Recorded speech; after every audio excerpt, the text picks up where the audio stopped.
Chinese students have become a significant part of American college life, but they generally have shied away from the political activism of many of their classmates. Some of them, indeed, embrace the party line of the Chinese government, joining student organizations closely aligned with their local consulates. So it was all the more unusual when posters began appearing at several colleges this week in protest of a proposal in Beijing that would let China's President, Xi Jinping, serve indefinitely. Never my president, said the poster that Long Xiaoli, 24, put up on Thursday in the library at New York University's Metro Tech campus in Brooklyn.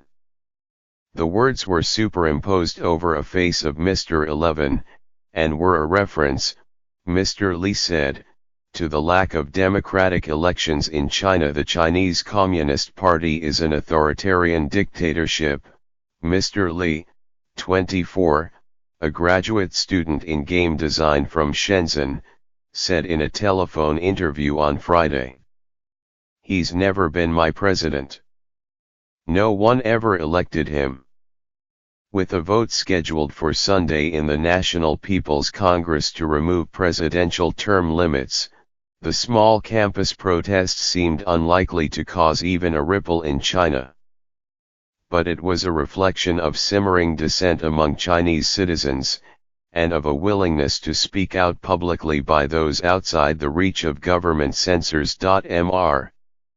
Li said he felt an obligation to take action, despite possible repercussions if he returned home, after learning of a similar protest at the University of California, San Diego, that has also spread to other campuses, and of an accompanying Twitter campaign. The Twitter handle @StopXiJinping was started March 1 and had gained more than 1,350 followers by the end of the week, as well as a retweet by Senator Marco Rubio's office, which called it a bold move.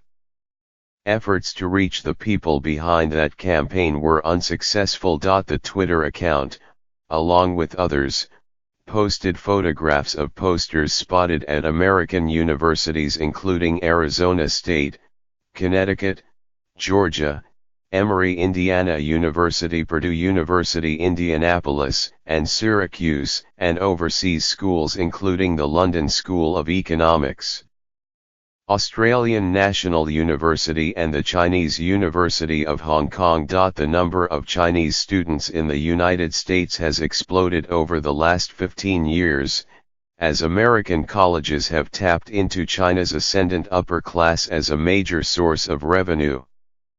They are by far the largest contingent of international students, with more than 300,000 studying in the United States every year. But despite a prevailing silence on political matters, they are not a monolithic group.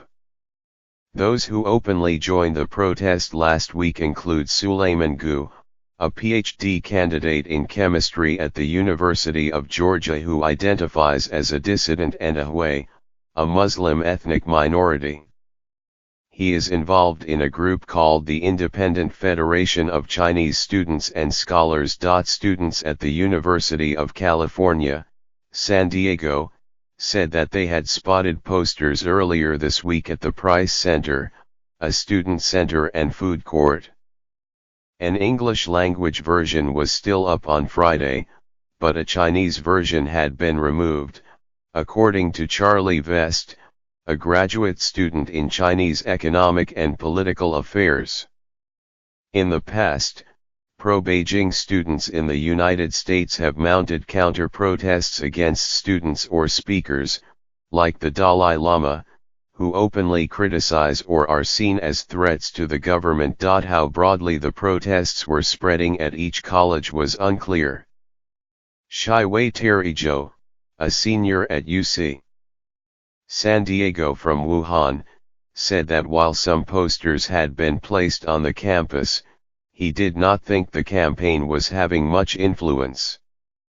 Most students are not anti-11 as far as I know, they really just don't care, he said via a Facebook message.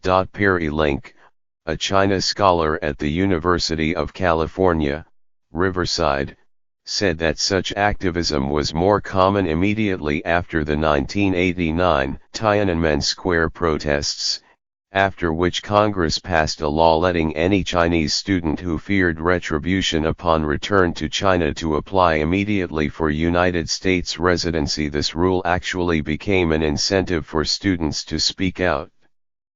Since many were hoping to get green cards in any case, Dr. Link said. But in recent years the external incentives have been powerfully in the opposite direction, he said, making it unusual for Chinese students in the United States to protest. In an interview Friday with Radio Free Asia, a United States-funded news service focused on Asian countries, Mr. Li, speaking in Chinese, said he believed he had an obligation to make a difference. He argued that one-party rule was not only doing harm to China, but also was threatening the free world, as China was now exporting the ideology that authoritarianism is better than democracy.